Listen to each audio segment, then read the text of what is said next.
Hello भाई, नमस्कार। मैं दिनेश शर्मा। आज आपको पार्ट 1 गुरु का बताऊंगा। और गुरु के इसके पहले मुझे आगे वीडियो बनाना है कि गुरु तीसरे भाव में किस प्रकार से फल देगा, खासकर मेष से मीन लगन तक। तो यहाँ पे गुरु तीसरे भाव में कैसे फल देगा, हम कोई शास्त्रीय व्याख्या नहीं कर रहे हैं। हम सिर्फ लघु पारसरी की सरल व्याख्या करेंगे कि गुरु आपका मेष से मीन तक किस तरीके का फल देने वाला है, उसकी व्याख्या होने वाली है यहाँ पे। तो चलते हैं, आगे बढ़ते हैं। इसके पहले मैं अपना ये नंबर डिस्प्ले कर दूँ, आपको कांटेक्ट करना है तो इस नंबर पे कर सकते हो।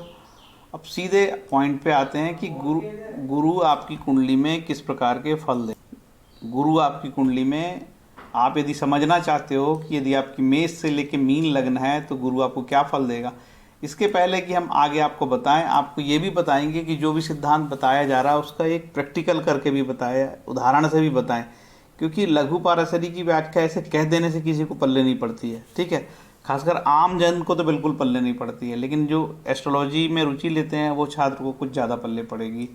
तो जैसे आपकी ये मेष लग्न की कुंडली है, ठीक है, और इस कुंडली में जो है आपको, आप चाहते हो कि साहब आपका जो है ना कोई विवरण कर दे कि भाई मेरा गुरु कैसा होगा। साहब मैं तो गुरु की बात कर रहा हूँ, मेरा वीडियो सिर्फ गुरु का है, तो मैं गुरु की बात करूँगा। साहब मेरा कोई विश्लेषण कर दे कि मेरी कुंडली में गुरु कैसे फल देगा। तो मैं सारे ग्रहों का विश्लेषण करूँगा तो काफ़ी वीडियो लंबा हो जाएगा। मैं सिर्फ मेष लग्न की कुंडली में गुरु का विश्लेषण करूँगा। गुरु 9वें भाव का स्वामी है और 12वें भाव का स्वामी है। लघु पारसरी सिद्धांत कहता है कि नवमेश त्रिकोण में सबसे बली, उत्तरोत्तर बली में सबसे बली, ठीक है। 3 प्रकार के त्रिकोण होते हैं, एक लग्न को त्रिकोण माना जाता है, पंचम को और नवम को। तो नवम त्रिकोण अति शुभ, तो निश्चित रूप से गुरु शुभ हो गया। और 12वां व्यय होने से अशुभ, लेकिन लघु पारसरी सिद्धांत कहता है कि 12वें भाव का फल वो नहीं देंगे, वो साचर से देंगे, मतलब सम है। 12वें हो गए तो सम है, तो कोई दिक्कत नहीं। तो स्पष्ट रूप से माना जा सकता है कि मेष लग्न की कुंडली में गुरु अति शुभ हुए, ठीक है, कोई दोष नहीं है। आगे चलते हैं। मेष लग्न की कुंडली में कोई जातक जानना चाहता है, सॉरी वृषभ लग्न की कुंडली में तो कैसा होगा गुरु। अष्टमेश होके सम, और ये जो है त्रिशदाय में भी सबसे उत्तर बली त्रिशदाय है ये। 3, 6, 11 उपचय में सबसे बली है, मतलब गुरु सबसे खराब।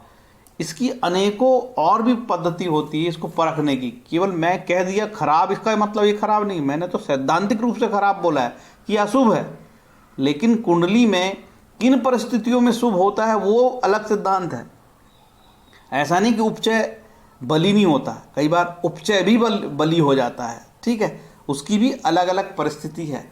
हो सकता है कि सूर्य के साथ ये अस्त हो जाए और ये उपचय गुरु बली हो जाए, ठीक है, कहीं बैठा हो। तो कुल मिला के वृषभ लग्न की कुंडली में गुरु महाराज उपचय होने से अच्छे नहीं हैं, और ये अष्टमेश होके सम है, और उपचय होके उत्तरोत्तर सबसे खराब उपचय है। बहुत तेज रिजल्ट देने वाला प्लानेट बन गया। यदि रिजल्ट अच्छे देंगे तो बहुत अच्छे रिजल्ट देंगे, और यदि रिजल्ट खराब देंगे तो बहुत ज़्यादा खराब देने की ताकत इनमें है, ठीक है। सिर्फ सिद्धांतों का विश्लेषण है, आपको याद रखना। कभी भी वो गुरु अच्छा बुरा हो सकता है, परिस्थितियां हैं कुंडली की। मिथुन लग्न की कुंडली, ठीक है, मिथुन लग्न की कुंडली में आप चाहते हो कि आप मुझे मेरे गुरु के बारे में बताओ साहब, तो मैं क्या बोलूँगा कि आपकी मिथुन लग्न की कुंडली में गुरु 2 केंद्र का मालिक है, एक तो दशम का और नवम का, एक तो मारक भी है। तो यदि गुरु, इसमें गुरु को केंद्र का दोष लगेगा। और गुरु को केंद्र का दोष कैसे लगता है, सबसे कम केंद्र का दोष लगता है चंद्रमा को, फिर लगता है बुध को, फिर लगता है गुरु को, और फिर लगता है शुक्र को। तो ये जो गुरु है ये तीसरे नंबर पे केंद्र के दोष से पीड़ित होगा, इसको भी केंद्र का दोष लगेगा। तो मैं क्या बोलूँगा, मिथुन लग्न की कुंडली में गुरु महाराज शुभ फल नहीं देंगे। अब किन परिस्थितियों में शुभ फल देंगे वो अभी नहीं बताया जा सकता है, ठीक, क्योंकि वो कुंडली पे डिपेंड करता है कि कुंडली में कैसी परिस्थिति बनी तब वो शुभ हुए हैं। केंद्र भी कई बार शुभ फल देते देखा जाता है, ऐसा गुरु भी काफ़ी शुभ फल देता है, वो कुंडली की परिस्थितियों पे है। और तो और ये मारक भी हो जाता है। और यदि ये गुरु कहीं यहाँ बैठ जाए, भले ही उच्च का हो, तो ये समय आने पे मारक भी हो जाएगा ये गुरु, क्योंकि यहाँ का स्वामी तो है ही, और यहाँ होने से मारक हो जाएगा, और यहाँ होने से भी वो मारक का स्वभाव ले लेता है। और यहाँ होने से क्या हो गया गुरु को, ये गुरु यहाँ पे केंद्र के दोष से पीड़ित हो गया। ठीक है, अब चलते हैं अगली कुंडली में। साहब मेरी कर्क लगन की कुंडली है, मुझे तो ये बता दो कि मेरा गुरु कैसे फल देगा। देखो साहब, सबसे पहले तो आपका गुरु यहाँ पे त्रिजडाय है, 3, 6, 12, तो ये नंबर 2 का खराब फल देता है। मतलब सबसे पहले कम बली त्रिजडाय कहलाता है, तीसरा, फिर ये छठा और फिर 11वां, तो इसका नंबर आ गया तीसरा, छठा, तो ये यहाँ पे नेगेटिव हो गया त्रिजडाय होके, 6, 8, 12 का 3, 6, 11 का मालिक होके। ठीक है, छठा खराब हो गया, नवमेश होके अति शुभ हो गया। ठीक है, नवमेश होके अति शुभ हो गया, तो क्या फल देगा, निश्चित रूप से ये गुरु आपको मिश्रित फल देगा, क्योंकि नवमेश होके वो उत्तरोत्तर बलि त्रिकोण का स्वामी हो गया, तो सबसे पहले तो ताकतवर हो गया, तो लेकिन यहाँ का भी मालिक है, तो इसका भी कुंडली में कुंडली देख के ही विश्लेषण करना संभव है कि ये कैसा हुआ। ठीक है, लेकिन सिद्धांत क्या कहता है, छठा होके खराब हो गया और यहाँ होके अति शुभ हो गया। अब कोई प्लानेट क्या ये अशुभ हो गया तो क्या किसी स्थिति पे अच्छे फल नहीं देगा, उसके बहुत सारे सिद्धांत है जो यहाँ पे बताना संभव नहीं है, वो कुंडली देख के ही पता लगाया जाता है।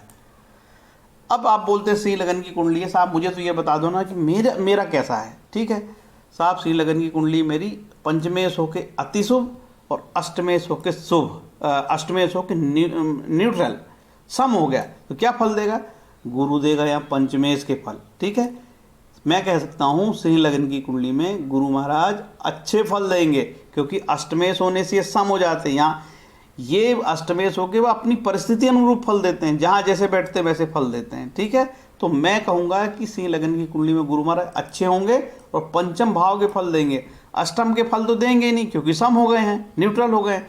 याद रखिए 12वां भाव, 8वां भाव और धन भाव ये सम कहलाते हैं। ऋषि पाराशर ने लिखा है, मैं श्लोक के है तो ही बात कर रहा हूँ मैं, लघु पाराशरी भी कहती ही है।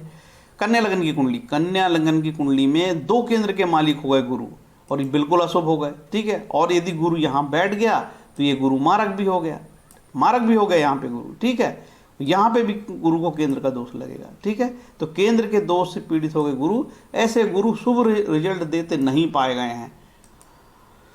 अब देखते हैं तुला लग्न की कुंडली। तुला लग्न की कुंडली में तीसरे के मालिक हो गए बहुत खराब और छठे के मालिक हो गए बहुत खराब। तुला लग्न की कुंडली में गुरु महाराज पूर्णतः नेगेटिव है, अशुभ है। ठीक है, अब चलते हैं वृश्चिक लग्न की कुंडली में। वृश्चिक लग्न की कुंडली में गुरु यहाँ मारक हो गए, मारक होके सम हो गए। कहाँ जैसी परिस्थिति वैसे फल देंगे, तो वो मारक का फल नहीं देंगे, दूसरे भाव का फल नहीं देंगे, वो देंगे पंचम भाव का फल। तो वृश्चिक लगन की कुंडली में मैं ये मानूंगा कि गुरु पंचमेश होने से शुभ हो गए। ठीक है, अब चलते हैं धनु लगन की कुंडली। धनु लगन की कुंडली में गुरु 2 केंद्र के मालिक हो गए। एक तो लग्नेश होने से बहुत सारे बली हो गए, उनको जो भी उन पे दोष लगता सब मुक्त हो गए। ठीक है, लेकिन ये केंद्र के दोष से यहाँ पीड़ित है। मैं आगे उदाहरण से बताऊंगा कि केंद्र का दोष से कैसे पीड़ित होते हैं। ठीक है, तो गुरु धनु लगन की कुंडली में गुरु कहेंगे कि गुरु ठीक है, अच्छा है। ठीक है, क्योंकि लेकिन एक भाव उनका यहाँ पे है तो केंद्र के दोष से वो पीड़ित है। अब मकर लगन की कुंडली में गुरु को कहेंगे कि ये सम है, 12वां होके सम है और त्रिजडाय होके खराब है। तो मकर लगन की कुंडली में गुरु अच्छे नहीं हैं, अशुभ है, शुभ नहीं, मतलब योग कारक नहीं है। कुंभ लगन की कुंडली में गुरु देखते हैं उपचय, सब ये उपचय सबसे खराब है। उपचयों में उत्तरोत्तर बली उपचय है और काफ़ी खराब रिजल्ट देता है, और ये सम। तो क्या रिजल्ट देंगे यहाँ पे, धन भाव के नहीं देंगे, केवल इस भाव के फल देंगे गुरु। ठीक है, यदि फल दिए तो बहुत अच्छे रिजल्ट देंगे, नहीं तो बहुत ही नेगेटिव रिजल्ट देने वाले हैं गुरु। अब चलते हैं मीन लगन की कुंडली में। मीन लगन की कुंडली में गुरु लग्नेश है और दशमेश है, 2 केंद्र के मालिक, मतलब केंद्र के दोष से पीड़ित हैं। तो लग्नेश होने से माना जाता है कि गुरु शुभ हो गए हैं, लेकिन अपने केंद्र के दोष से पीड़ित रहते हैं। ठीक है, अब ये सब सारी चीज़ों को एकमात्र उदाहरण से हम समझते हैं कि मैंने बार बार कहा कि केंद्र का दोष लगता है, केंद्र का दोष लगता है। ठीक है, आपको बताया कि भैया केंद्र का दोष लगता है। एक और सिद्धांत है कि जो भी पापी ग्रह होते हैं, जैसे कि वृषभ लगन की कुंडली में, वृषभ लगन की कुंडली वाले बड़े भाग्यशाली हैं, क्योंकि वृषभ लगन की कुंडली में सूर्य महाराज को केंद्र का दोष लगने से वो शुभ होगा यहाँ पे। और ये पाराशरी में सिद्धांत कहता है कि जो भी अशुभ ग्रह हैं, ठीक है, पाप ग्रह हैं, वो केंद्र के मालिक होने से शुभ, उनके कोई अशुभता में कमी होती है, अशुभता में कमी होती है, शुभता प्राप्त कर लेते, ये नहीं कहा हूँ, उनके अशुभता में कमी होती है। तो यहाँ पे वृषभ लगन की कुंडली में शनि, सूर्य और मंगल को की जो अशुभता है उसमें कमी हो जाती है। तो काफ़ी वृषभ लगन की कुंडली वाले काफ़ी इस मामले में लकी हैं। अब चलते हैं उदाहरण से समझते हैं केंद्र का दोष। अब ये भूतपूर्व प्रधानमंत्री श्रीमान चंद्रशेखर जी की कुंडली है, जिनका 8 जुलाई 2007 को निधन हो गया, ठीक है। श्रीमान का निधन के लिए हमने इसका यूज़ किए हैं कि ये कुंडली में उनकी निधन के समय शुक्र और चंद्र की दशा चल रही थी। मैंने कहा शुक्र मार्केश है मेष लगन की कुंडली में, ठीक है, ये मैंने कहा कि शुक्र मेष लगन की कुंडली में मार्केश है और मार्क का फल देगा। और चंद्रमा जो है केंद्र के दोष से पीड़ित है, चंद्रमा भी केंद्र के दोष से पीड़ित है। यहाँ पे चंद्रमा को भी केंद्र का दोष का लगता है, लेकिन चंद्रमा यदि ये कृष्ण पक्ष का चंद्रमा होता तो केंद्र का दोष नाम मात्र का लगता है। याद रखना, कृष्ण पक्ष का चंद्रमा हो, काला चंद्रमा हो, तब जो है दोष कम लगता है, लेकिन दोष तो लगता है। यहाँ पे जब इनकी डेथ हो रही थी तो शुक्र की दशा चल रही थी। देखिए शुक्र यहाँ पे मारक भाव में बैठे हैं, ठीक है, और दोनों केंद्रों के मालिक है शुक्र, तो शुक्र मारक हो गए। और चंद्रमा देखिए, ये चंद्रमा यहाँ चौथे भाव में जो है ये भी केंद्र के दोष से पीड़ित है। तो इनकी डेथ हुई शुक्र चंद्रमा में डेथ हुई, ठीक है। तो इस तरीके से लघु पाराशरी के सिद्धांत को प्रैक्टिकल रूप से बताने वाले जो लेखक हैं बहुत कम है। इसमें मैं अपनी तारीफ करूंगा हमारे गुरु महाराज जो है वीपी गोयल साहब की, जिन्होंने केंद्र के दोष को उदाहरण सहित समझाया। देखिए केंद्र के दोष को लघु पाराशरी को आप उदाहरण सहित समझाओ तो ही पल्ले पड़ेगी, नहीं तो लघु पाराशरी के पल्ले नहीं पड़ेगी। आप जो भी बात कहते हो उदाहरण से बता दो, यार ये कुंडली में ये फलित हो गया तो मैं मानूंगा। क्योंकि जनरली लोग किताबें लिख देते हैं और एग्जाम्पल बताने में बहुत पीछे हैं, इसलिए नए स्टूडेंट को कुछ पल्ले नहीं पड़ता है। अभी जो मैंने ये पूरा वीडियो बनाया हूँ, ये एक सामान्य जो ज्योतिष का प्रेमी है उसको तो बिल्कुल पल्ले नहीं पड़ेगा। किसको पल्ले पड़ेगा?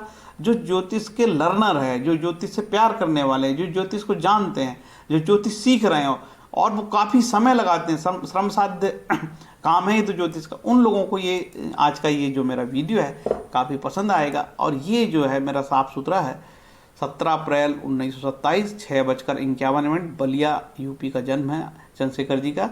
उनकी पूरी दशाएं लगा के आप एनालिसिस कर सकते हैं कि उनको कौन सा ग्रह कैसे फल दिया है। यदि लघु पाराशरी को हम परखेंगे, अपनी कुंडलियों में परखेंगे, तभी जान पाएंगे कि लघु पाराशरी के सिद्धांत क्या है। लघु पाराशरी के सिद्धांत बहुत सटीक सिद्धांत है। बिना लघु पाराशरी के सिद्धांत को समझे कभी भी हमको एस्ट्रोलॉजर बनने का ख्वाब नहीं देना चाहिए। जब तक हम ग्रहों को नहीं समझेंगे तो क्या जानेंगे कि वो कैसे फल देते हैं, अच्छे देते हैं या बुरे देते हैं। एस्ट्रोलॉजी कोई जादू नहीं है, ये तो समझ है। आप जितनी अच्छे से सिद्धांतों को समझोगे उतने अच्छे फलित आप दे पाओगे। उम्मीद है कि अभी जो मैंने आपको बता रहा था उत्तरोत्तर बली वाला सिद्धांत, देखो लग्न सबसे ज़्यादा बली, इसके बाद पंचम बली, इसके बाद नवम त्रिकोण बली, इसके बाद त्रिष्ठाय में सबसे कम बली 3 नंबर, इसके बाद 6 नंबर, इसके बाद 11 नंबर। सबसे खराब फल देने की ताकत 11वें का मालिक है त्रिष्ठाय में।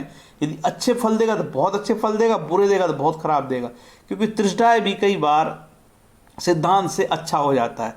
उसी तरीके से केंद्र का दोष, सबसे कम केंद्र का दोष लगता है चतुर्थ भाव को, इसके बाद सबसे कम केंद्र दोष लगता है सप्तम भाव को, इसके बाद सबसे ज़्यादा दोष यदि केंद्र का किसी को लगता है तो दशमेश को, दसम भाव के स्वामी को सबसे ज़्यादा केंद्र का दोष लगता है। ये सिद्धांत है। ये आपको 2, 3, 4 सिद्धांत रटने पड़ेंगे कि दूसरे भाव, 12वें भाव और 8वें भाव के रिजल्ट स्वामी अपना खुद फल नहीं देते, साहचर्य से फल देते हैं, किसी के सहयोग से फल देते हैं। ये बिल्कुल आपको बात को ध्यान में रखना पड़ेगा। इस तरीके से आप धीरे धीरे करके चल के कुंडली की ज्योतिष की बहुत सारी गंभीर बातों को सीख पाएंगे। उम्मीद है मेरा ये वीडियो छोटा सा आपको अच्छा लगा होगा। लघु पाराशरी के सिद्धांत को समझाने का मैं प्रयास कर रहा हूँ, बड़े मामले में हस्तक्षेप कर रहा हूँ। आप सभी का सहयोग और आशीर्वाद रहा तो धीरे धीरे गाड़ी बढ़ चलेगी और काफ़ी हम सीखते चले जाएंगे। अच्छी बात है कि गोयल साहब जैसे लेखक जो है अब जो कुंडलियाँ दे रहे हैं उसमें अच्छी कुंडली दे रहे हैं, सिद्धांत समझा रहे हैं और अपनी बात को तार्किक रूप से कह रहे हैं, तो हमको अच्छा भी लगता है कि कोई बात तार्किक रूप से कहे। हरे कृष्णा। इतना बोल के मैं अपने वीडियो को विराम देता हूँ। हरे कृष्णा।